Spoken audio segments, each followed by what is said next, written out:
Reactive Training Systems. Hey everyone, welcome back to the RTS podcast. Today we've got a really cool guest. We're going to be talking to Blaine Sumner.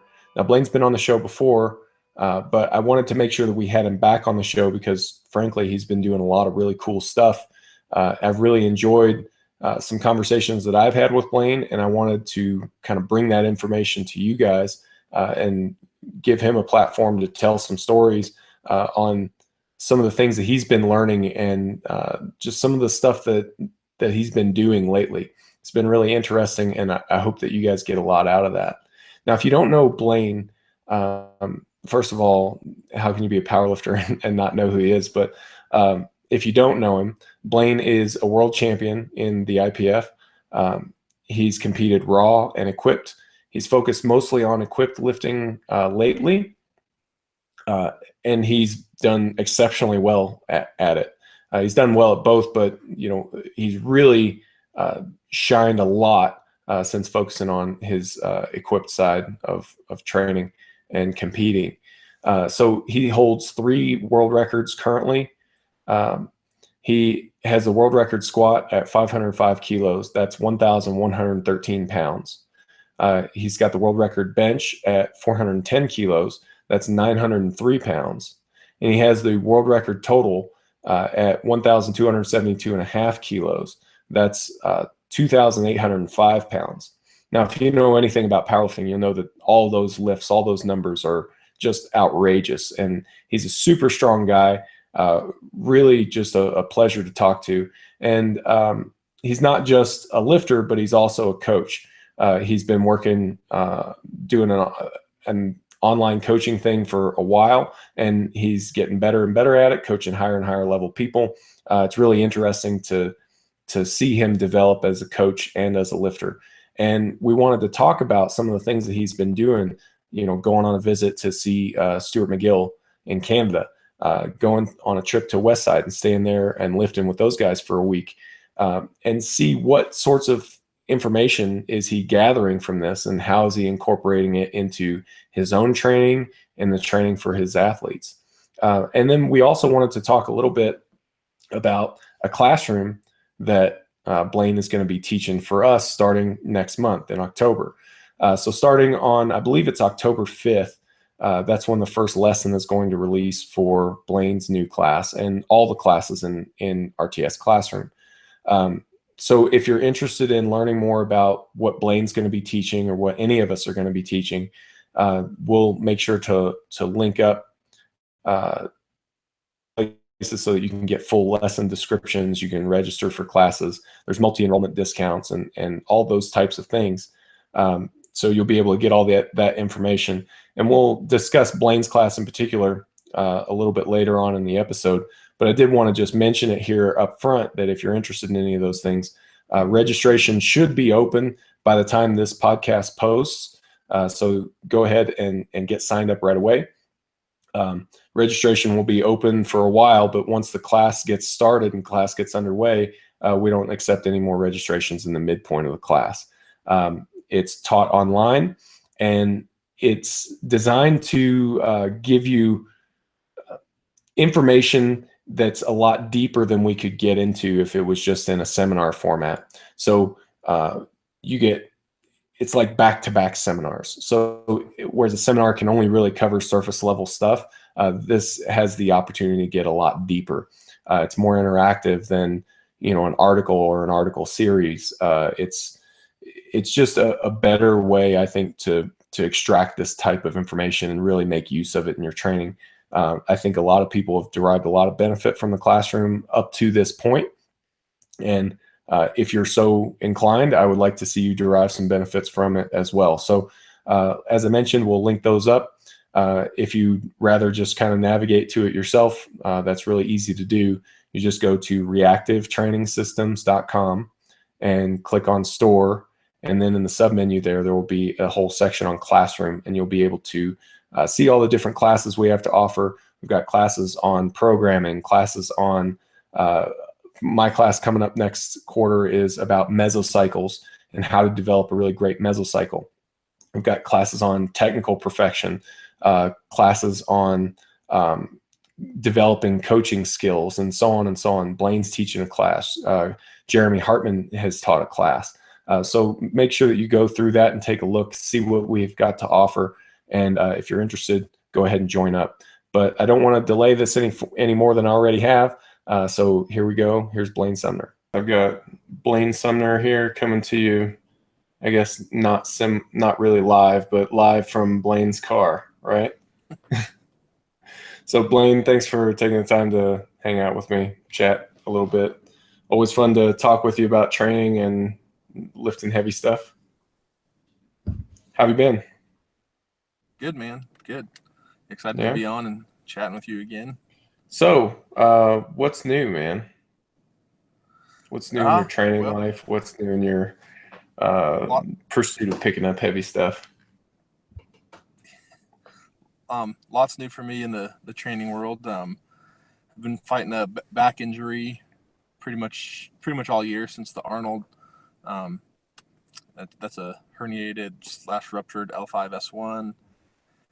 And then, so I've been working with Stu McGill on things to do to get my back healthy and train differently in that regard. And then took a visit to Westside Barbell a few weeks ago now to see Louis Simmons and kind of learn some of the things they do. So I'm trying to find the right blend of keeping my back healthy and doing things that Stuart would want me to do, and then also at the same time strengthening everything in ways that Louis talks about, but just trying to find the balancing act of making sure I stay healthy but get stronger too. Okay. All right. So, man, there's a lot there. So let's back up for a second. I'd like to hear a bit more about what's going on with your back. How does it affect you, and just kind of what you're doing to deal with it and to keep improving while working around it. Yeah, so you mentioned L5S1. Sorry, I interrupted you a bit. Go ahead. My back, I first injured it in 2008 actually. Herniated, ruptured my L5S1 disc, and took a quite lengthy break at that time, but really since then I've learned how to manage it myself, just finding the exercises that doesn't hurt it, and babying it in certain ways. And I would usually tweak it maybe 1 to 3 times a year, and how severe I tweaked it could be anywhere from 4, 5, 6 days off and I'd be fine, all the way up to 3 weeks off until I was okay again. And it was really something that I could manage. A couple setbacks a few times a year. And then at the Arnold, I tweaked it pretty good on my 11-13 squat. And I don't know if I just aggravated it extra bad at that point, because ever since the Arnold in March, when I was training for the World Games, almost every time I would go squat, I would tweak it again. So instead of it being 1 to 3 times a year, it was probably like 2 to 3 times a month. Almost every time that I would try and train, I would tweak it. And then probably a month before the World Games, I was just, really, really frustrated. And I went up to see Stu McGill in Toronto, and it completely opened my eyes to how to treat my back, how to avoid things that hurt it, how to strengthen the things that I need to keep it healthy, and just doing things different. So are there any sort of kind of nuts and bolts practical things that you took away from that? Like, what are some of the things that you're doing differently now? I would say there's 2 things that really are having a huge impact. One is Stuart McGill's Big 3. There's tons of good videos out there on instructions how to do them, but doing them properly is huge. But I do that every single day. I haven't missed a single day in, I don't know, 4 months or so probably. Every single day do the Big 3, and I've worked up to the most advanced level of them, where at first I could hardly do a side plank for my knees, and now I can do side plank on the feet for the maximum reps and time that he suggests. So that's the first one, is the Big 3. And then the second is just learning how to live differently. Like every day, putting your shoes and socks on, picking something up off the floor, getting off of a chair, just learning to try and learn to use my hips and not my low back to move, and never compromise my low back. Yeah. I would imagine that that's not an easy task for a guy as big as you are. Yeah. Yeah. So the McGill Big Three, that's bird dog, the curl up, and the side plank, right? Yes. So, and I haven't met Dr. McGill, but I've read some of his books. And so correct me if I'm wrong on this, but my perception is that the recommendation for this is that it basically trains you in spinal stability, spinal stabilization, so that you're better able to, you know, keep yourself from using your back to compensate on some of these movements, and that you can maintain a more of a pain-free posture for longer and for more time, right? Yes, exactly.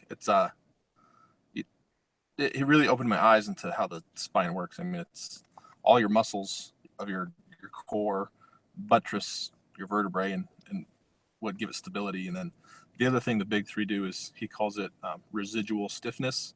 So that there's been studies done where if you do the big three in that manner, there's for a few hours there's a residual stiffness that you retain in those muscles, which just helps you stabilize your spine. Yeah, I've been incorporating it more in some of my warm-ups as well. Um, I haven't quite committed to doing it daily, and I probably should. But I've noticed a benefit from including it in my warm-ups prior to training. Um, Also on the topic of McGill, um, one of the things that he recommends is doing a lot more walking. I know that I've done that, and I've been doing some inversion work uh, as well, and I seem to have noticed some benefits from doing that. Have you been able to incorporate more walking, like 20-minute spurts and stuff like that, or uh, maybe not? Yeah, it's the walking is a big thing that he prescribes, and it's walking in a proper fashion using a lot of arm swing and then like kind of gliding with your legs. He sort of describes it as doing the same motion that strongmen use when they do farmers carry. So it's not like Uh, a heel strike and a jolt through your leg. It's more of a glide with a lot of arm swing. So yeah, that's something that I've been incorporating too. that's interesting. That's interesting. So, uh, you went up there to visit him about a month prior to World Games, right? And Yes. so you mentioned that that was a really positive experience. But were you still experiencing problems when you went to Poland? Yeah. Ever since the Arnold, the my back has just been so bad. Um, from the point that I visited McGill and until the World Games, the month of training in there, I didn't tweak my back, but I was also really dialing it back, dialing the training back. Um, so it, uh, he he didn't want me to compete, but at the same time, he's one of those doctors that understands the athlete and knew that that wasn't an option. Um, so I wasn't expecting any miracles to happen in that month. Um, Realizing it was going to be more of a long term thing, and ended up tweaking it again on my third squat there at the meet. Um, but since then, that's the only tweak that I've had. It's Okay, been good so far. that's good. That's good. I mean, now we're, a couple months post, and if you were tweaking it a couple times a month prior to that, and now you've gone, a few months, that's good. That's a good indication. So, speaking of World Games, what was it like? What was your experience? What happened? So yeah, for me the meet sucked, but the experience was awesome. I know you were probably one of the first people. You and Nick Taluki, I remember, were the first people that ever told me like years ago that World Games is something that you have to go to, and I was glad. You know, you go to Roslav, in Poland where it was, and the town is just the town is at a standstill for the World Games. I mean, banners everywhere. I'm sure tens of thousands of people or more that are there to watch or participate. The venue was unlike anything I've ever lifted in, or probably will ever lift in again. It was in this huge orchestra hall. The warm-up room, every single athlete had their own platform, their own weights. So it was absolutely top notch. It was awesome. Yeah, yeah, that reminds me of some of my experiences in Taiwan back in 2009. I would love to do another one. Um, I don't know. Are you in the same boat? Are you going to try to do another one someday? Yeah, Maybe the I'd next one? love to try another one, but the problem is that was it in 4 years? It's in Alabama or something or Mississippi. Oh, So is it? I'm not aware of when the uh, next I one is. I think it's in Mobile, Alabama, actually, if I Okay. remember right. So it's you know A bit not less a exotic destination I would location, dream but of. yeah, but right. On the other hand, it'll be easier to get to. And I haven't heard any. So it seems like a fairly consistent experience of just like being that level of competition, that level of just a good experience from an athlete standpoint. So I would be surprised if it was, you know, that different, being in Alabama or wherever. Uh, it seems like regardless of the location, it's always a pretty amazing experience. So yeah, I would encourage you to do another one. I'd like to see you, um, go and take another swing at it. Um, yeah. So after the World Games, you came back, and then what? You've been kind of dealing with this back thing, trying to get this back thing under control. You recently took a trip to Westside. So What's that been like? Sorry, there was a diesel truck going by. You asked about the trip to Westside, or Yeah, so after you got back from the World Games, you're trying to get your back injury under control, and then you recently took a trip to Westside. So how does that fit into uh, to everything that you're trying to work toward?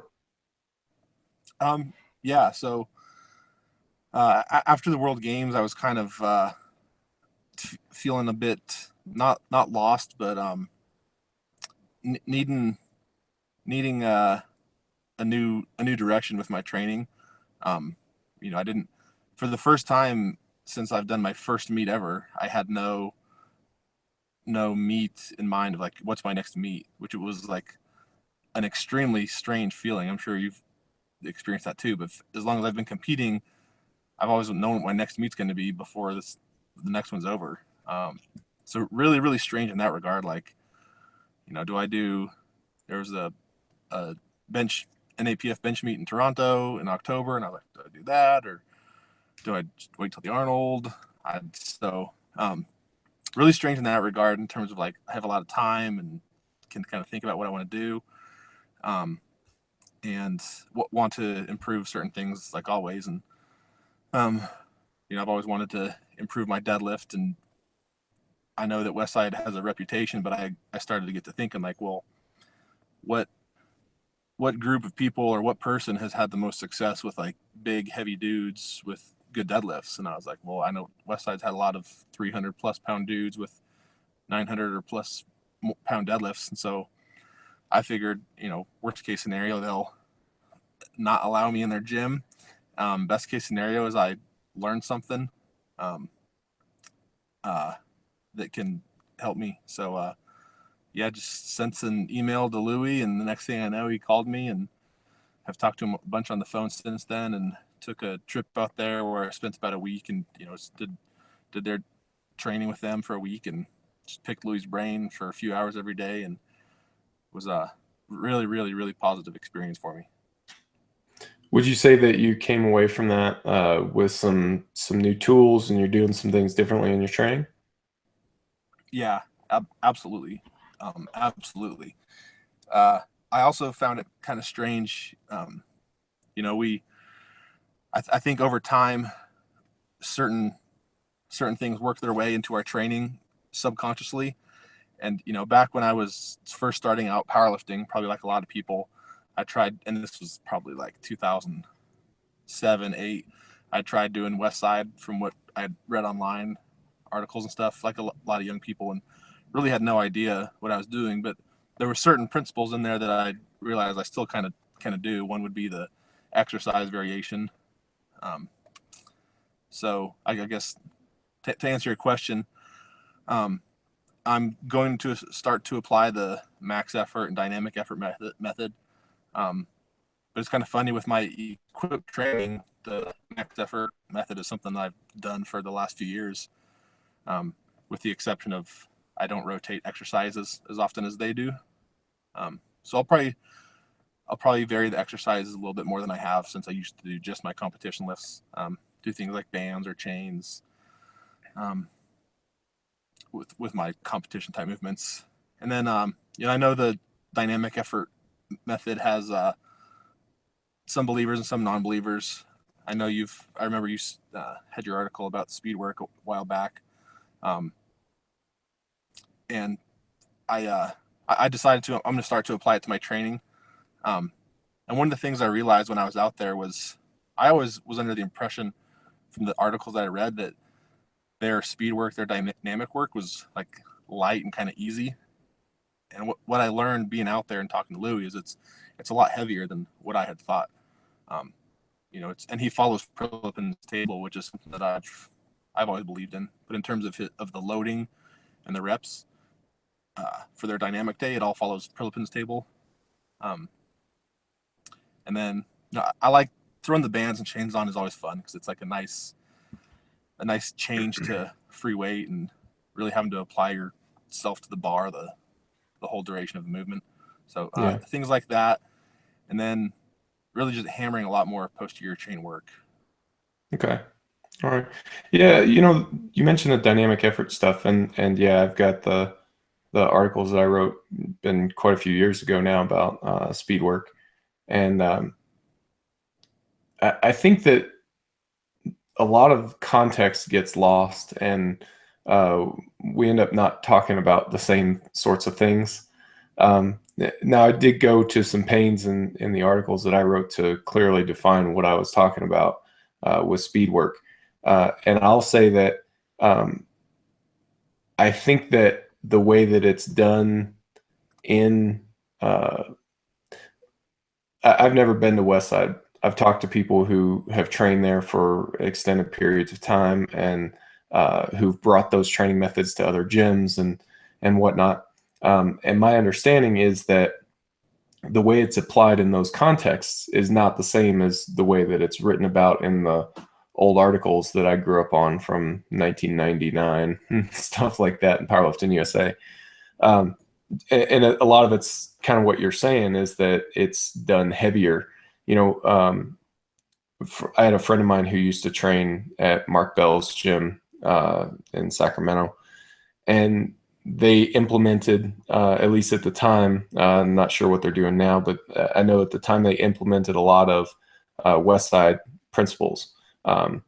Mark had trained at Westside for a while, and my friend told me, how in Louis' articles he would talk about, once every 3 or 4 weeks or whatever, if they're feeling good, then they may work up on a dynamic effort day to a heavy-ish double or something like that. He was telling me that they did that every week. Every week they were feeling good, supposedly. At least they didn't want to admit if they weren't. And so they would do like the first 3-4 sets at whatever percentage was the percentage for the week. But after that, everybody basically worked up to a heavy double, which makes a lot more sense, in the context of strength development to me, that you're getting, and, not to get us too far off topic, but like that's my chief complaint, is that if it's trained too light, then it doesn't have a strength carryover, and, from hearing what you've said and what some other people have said, the way that it's really done is maybe not as light as it seems, at least from reading the articles.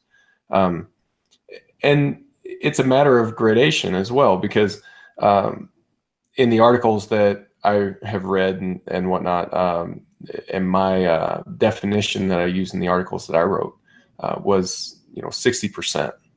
And I still think that if you were doing straight sets at 60%, then I think some people might get a strength carryover from that.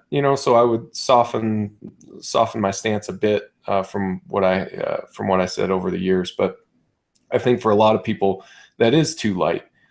However, if you go to 70%, it's a different ball game at 70%. A lot more people are going to get a good training effect from 70%. And then if you're at 75 or 80, I mean, by the time you hit 80%, I think a lot of people are deriving some benefit from that. And as always, not everybody, but that's the whole individual differences thing again. I don't know. I'm curious to your thoughts. Does that resonate with the experience that you had while you were there, or am I off base? No, you're exactly right. And one of the things that I'd always heard or read online is like you don't train Westside till you're at Westside, and I kind of knew what that meant. But once I visit, I know what that means now. And I'm not saying like I know exactly how Westside trains from being there for a week, but it was so much different than my interpretation of it from reading the books and articles over the years. Um, and it does follow some of the principles that I've read, but it's also at the same time very chaotic because, like you said, I was there for a dynamic effort squat day, and they did a couple doubles, and then it turned into maxing out against chains and real competitive. So, and also just talking to Louis and kind of like picking his brain and asking, well, like, what do you mean about 50% bar weight plus this accommodating resistance? Because in the past, whenever I've done dynamic effort work, it was like 50% bar weight plus maybe a little bit of bands. And obviously, the stronger someone is, the more accommodating resistance they'll need. But what really blew me away is, yeah, the bar weight is anywhere from like 50 to 60, 65%, but the band or chain weight can get incredible, like very, very incredible. I mean, at the top, maybe it's 85% of a 1 rep max, and at the bottom it can be maybe 70, depending on the week. So just realizing how much more tension they use than I had used in the past was one of the main things that I learned about the dynamic method. Yeah. It would be interesting to me to see what the carryover like that would be for a raw lifter. And I know that's something that also impressed you while you were there, is that it wasn't as much about the gear as what you thought going into it. Do you want to speak to that a little bit? Yeah.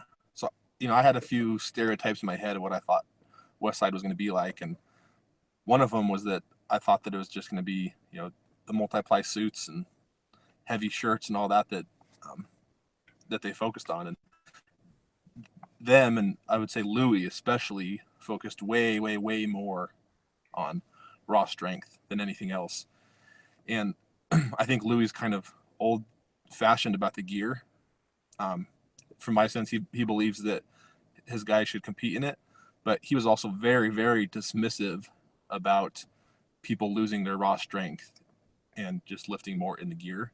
Like very, very dismissive about like, raw benches these days are so much lower than what they used to be because the guys don't train them; they just get better with their shirts. So that kind of took me for a surprise because I thought they would be doing everything to maximize their lifts and gear, and certainly some of the individuals might go that way and put more emphasis on getting good with the gear. But Louis for sure all about just getting as strong as you can, and then you put the gear on. Um, I I can say for sure that I put more emphasis on getting good in my single ply gear than Louis and some of the guys put emphasis on getting good in the multi-ply gear. So it was definitely more about just getting stronger. Yeah, I see. So how much autonomy do the guys have there? I've heard different reports and whatnot over the years. Are the guys that live there pretty much in charge of their own training, or is Louis actually handling all the programming everyone, or is it somewhere in between? It was somewhere in between. It was a unique balance. They meet for breakfast every morning, and really at that point they decide what exercises they're going to do. It's always split up the same, where Mondays are their max effort squat deadlift, Wednesdays are max effort bench, Fridays dynamic effort squat deadlift, and then Saturday or Sunday dynamic effort bench. But it's really that morning where they decide what exercise they're going to do. And from the sense I gathered, a lot of it was just having to do with competitiveness of the crew training. Like one guy's talking smack that you can squat more, but I can squat more against these bands to whatever. So it's a lot. It was more individual than I thought versus Louis commanding what they do every set, every rep. I also got the sense that it's probably different than what it used to be when he was younger.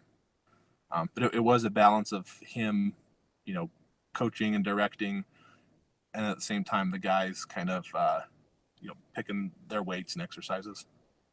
Got it. Yeah. So how did you get any sort of impression, being like the IPF guy in the room? Like, how did that affect any of your interactions with the other guys there? It was interesting at first, especially because they probably didn't know what to expect of me. Like, is this guy gonna come in here pounding his chest about being drug free and IPF and this and that? So they probably didn't know what to expect out of me either. And when we first met up at breakfast the first morning before I met anybody, it was kind of like quiet and I don't know if tense is the right word, but awkward. And then once we got Sizing to each training other that up, first maybe. morning, what's that? So just kind of sizing each other up, maybe. Yeah. Because they probably didn't know what to expect of me either. And then once we got to training the first morning, we were doing box squats on the dynamic day, and I was asking them about box squat technique and the bands and this and that, and I think I kind of earned their respect by, I was there to learn. I wasn't there to be like, let me show you how I squat. And then at the same time, I was like, they were extreme. Louis and the guys that I lifted with in the morning crew were just like so open to helping out and willing to share all their knowledge. Awesome. Very interesting. So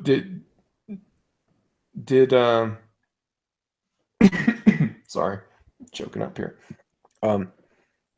Did you get into any conversations with guys about, I guess, about the whole issue of drugs? How much of a role does it play in training there? Is it something that is a big deal, or is it just kind of not even thought about that much? I didn't try and go too into detail talking with them about it because I just didn't want to go down that rabbit hole.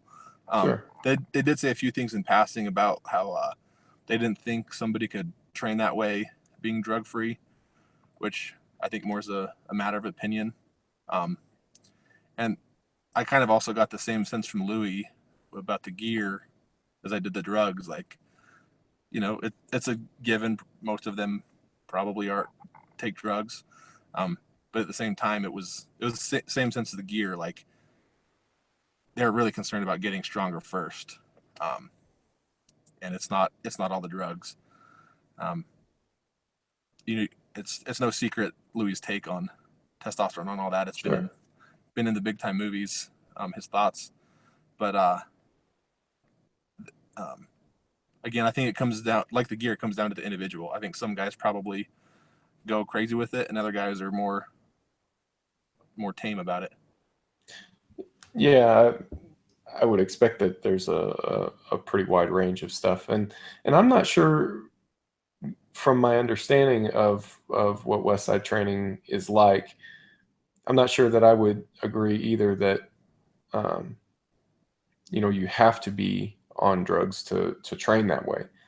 I don't see anything that makes it that far out of the scope of what a drug-free lifter could do.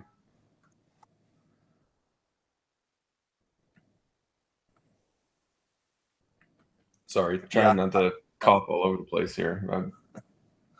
I Anyway, go agree. I ahead. think a lot of it is just perspective and opinion. You know, I was I was brought up forever in powerlifting of like a very, very adamant drug-free gym and drug-free atmosphere, and that's the way I thought it was everywhere. And train your balls off. And there's probably other guys who were on the flip side. Their first exposure to powerlifting was probably, that included the drugs, and they just that's their perspective that the drugs are something that you have to have. It's probably a lot just how you came up.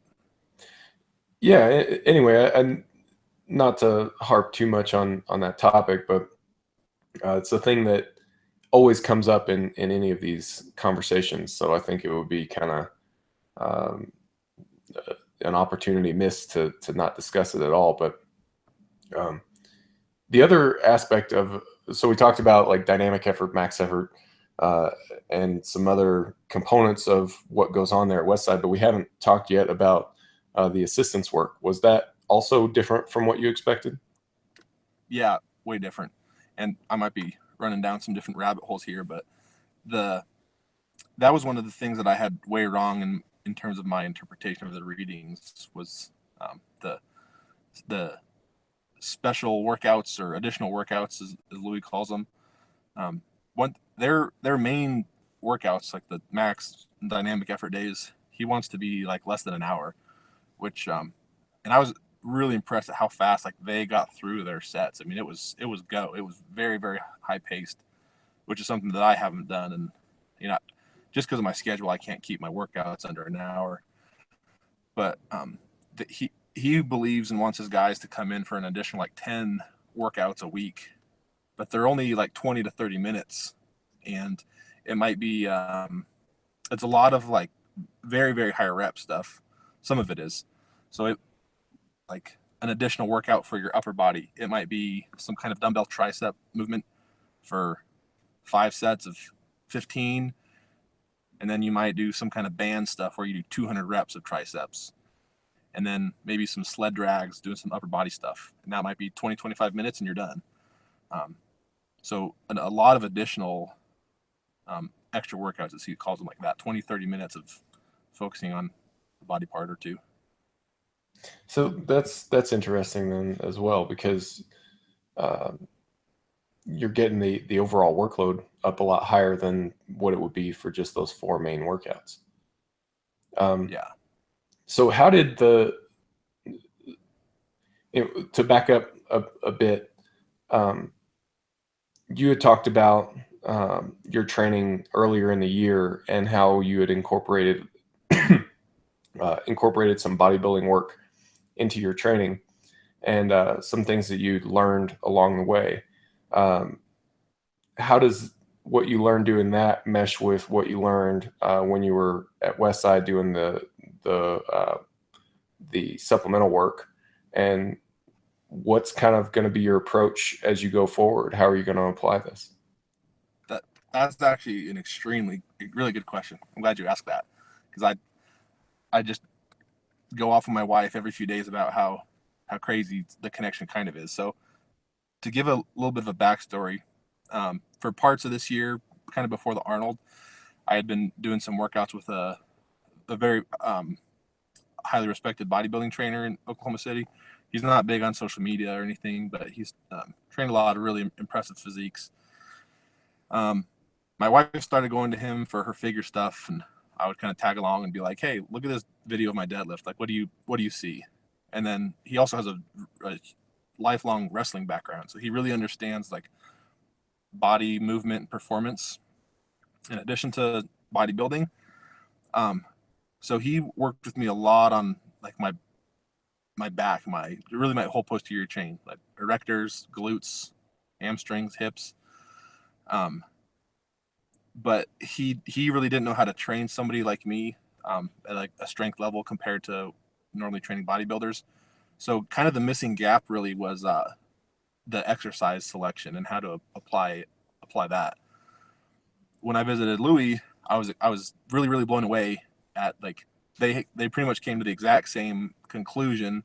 For example, on my deadlift, where it just comes down to like upper back, low back erectors, and then tons of glute and hamstring work. The the difference was Louis, with his background in powerlifting, knew the exercises to get somebody stronger, as opposed to a bodybuilding trainer trying to like, all right, I know how to make this stronger. So more of a, I guess more of a focus on movements that are going to have a positive carryover to your power lifts, rather than training a muscle for its own sake, that kind of thing. Exactly. Okay. So the exercise selection is maybe one of the big things that that change as a result of this. Yeah. And this probably holds. This does hold true for all powerlifters, but me especially with my back injury, or anyone with back injury, is there's really a delicate balance. And Stu McGill calls it, was it poking the tiger's tail or something, about like getting all that stuff stronger, but at the same time getting all that stuff on the posterior stronger that's how you can injure your back or make it worse. So it's just like a balancing act of doing enough to get stronger but not getting hurt, and Yeah. I mean, but that's knowing the one right thing exercise. that I've noticed too. So we have similar back injuries. Um, I can do things that don't cause a lot of shear on my back, but basically anything that trains hip extension, uh, like you normally would for a power lift, trains it by using the spine as a lever, and that doesn't agree with me very much. So it becomes a lot more difficult to train hip extension with that type of limitation. Um, I mean, there's some things that you can do, but it's always a bit limited. Sled work, reverse hypers a bit, but we've been talking about Stuart McGill. I know he's not a big fan of it, and to be honest, I can totally get why. And at least for me, I've decided it's not worth the risk reward's not really worth it. So, I haven't done those, but finding hip extension movements where you use your leg as a lever instead of your back is, they're not terribly common. It's not easy to do. Um, it's an interesting approach, I think, to try to work around that in some different ways. So, from your perspective, you also do a fair bit of coaching online. Um, Mm-hmm. have you also started to incorporate some of these lessons learned in your coaching practice? Yeah, for sure. I'm a believer in not making like knee jerk reactions. Going to visit Stewart or go visit Westside and like completely doing a 180 with my training philosophies. So, um, but I have definitely taken some of the things that I've learned and started to apply them. I'll use Rhea Stin as an example, since she's probably my highest profile lifter. Um, I've had her do a lot of the core exercises that I learned from McGill. One of the big things from McGill is like learning how to train your core in a way that strengthens it but doesn't damage it. There's and me realizing now in the past, like I did so much wrong things to train my core. But anyways, to answer your question, so yeah, I've applied a lot of the core things to what I've done with Rhea. Um, I've had her use bands before I went to Westside, but one of the changes I've had her use more tension now. Kind of one of the same things I learned for myself is increasing the tension. And then I have had her do reverse hypers, but there's again, that's the whole like poking the tiger's tail. Is Louis believes in swinging the legs under real far to he says decompress and traction the back. Without even talking to McGill, I know he wouldn't agree with that. So the way that I've had her train the reverse hypers, a lot lighter and not swinging under, but just using it more of a light strengthening exercise without swinging under far. But yeah, I haven't applied to anyone doing true dynamic effort and max effort method, but just some of the principles, and some of them too, splitting up the workouts a little bit more now. If I had someone training 4 days a week doing 6 or 7 exercises, and they can fit it into their schedule. Now maybe they're training 6 days a week with 3 or 4 exercises. Got it. Yeah. Well, I mean, it doesn't sound like, uh, I mean, some of the things that you picked up were quite a bit different from what you were training, the ways that you were training before. But it sounds like at least some of it wasn't necessarily revolutionary, but just kind of putting some pieces together that you were already kind of thinking about, but they had just thought about, they just taken them a bit further than what you had done.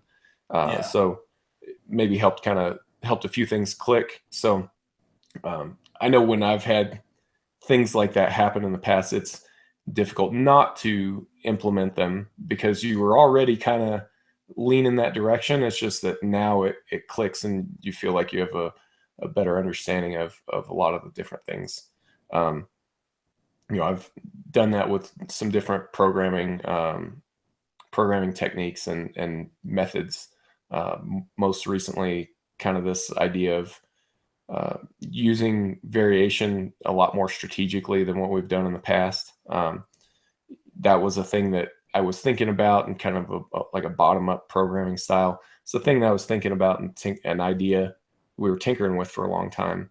And then when it finally clicked, it's like, oh well, of course, and let's implement this as quickly as possible. I still did kind of what you're talking about, and like, well, let's hedge our bet a little bit, not implement this with everybody right off the bat in case it's a disaster. But um, I find that a lot of times things like that, if you've been giving them some serious thought for a while, it's probably not going to be worse than what you're already doing.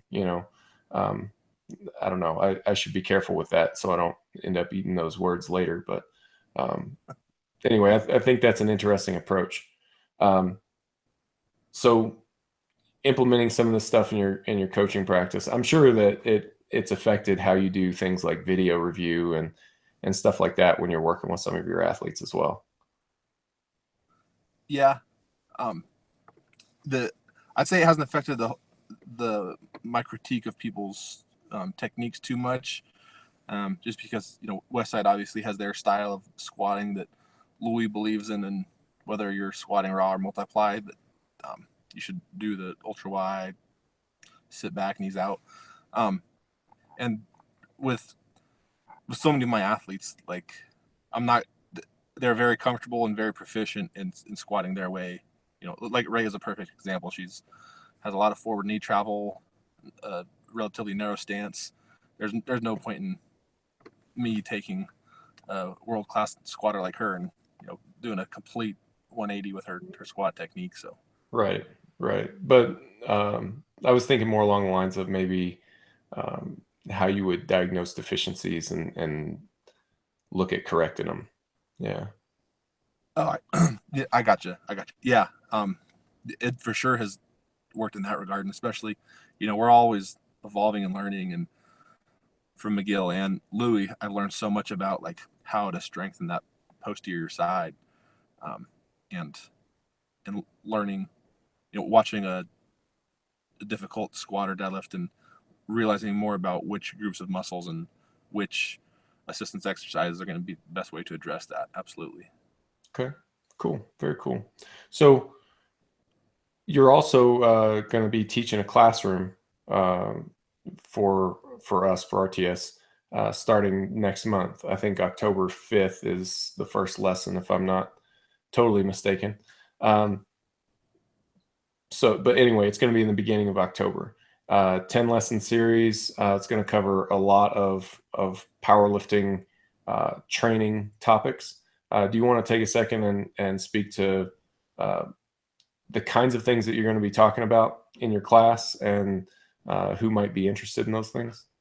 Yeah, absolutely. So, yeah, 10-part series.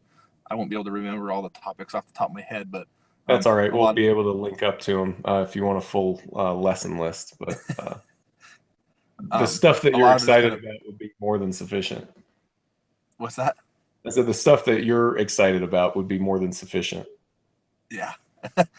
So, kind of my take on programming and training variables, sets, reps, percentages, intensities, um, periodization, And then, of course, got to have the squat, bench, deadlift tutorials in there.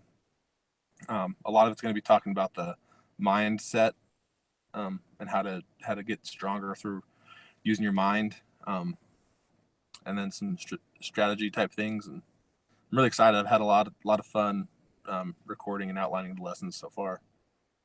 Well, yeah, I think the mindset one is probably the one that I'm personally most excited to hear about. You and I have had a number of conversations on the topic over the years, and I know it's something that we kind of approach from different angles, but it's something that absolutely works. I don't want to say works for you because that sounds like I'm writing it off, but it's a thing that produces results for you. And I feel like if I was better able to harness this as a tool, that it may be more effective for us as well. So I guess it's just kind of what you were talking about, always continuing to learn, continuing to improve. That's probably the thing that I'm most excited about learning from your class.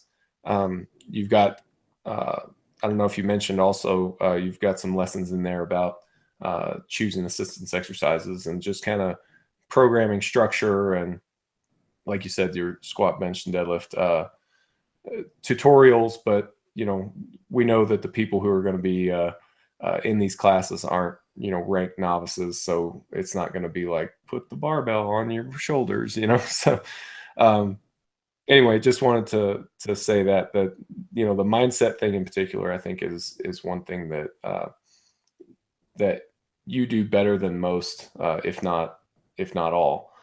So I'm really excited to learn about that a bit more. Blaine, I know your time is short. I appreciate you taking time out of the middle of your day to have a chat with me while it's convenient.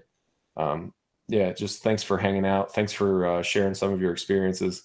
Thanks for being willing to step out of your own comfort zone and hopefully expand your tool set, and then share that with the rest of us as well. That's real cool of you, man.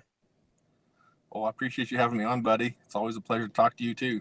Yep, good to chat, and we'll chat again soon. And if anybody listening wants to join up for Blaine's classes, we'll have those linked up in the description for the video. Or if you want to just navigate to it on your own, it'll be pretty easy. If you just go to reactivetrainingsystems.com, click on store, and then classroom will be right there in the sub menu, and you'll be able to find Blaine's classes. We'll have other classes on basically anything you can think of. So just scroll through there, find what you like, and hopefully we'll see you guys in class. Thanks again, Blaine, and we'll talk to you guys next time. Reactive Training Systems.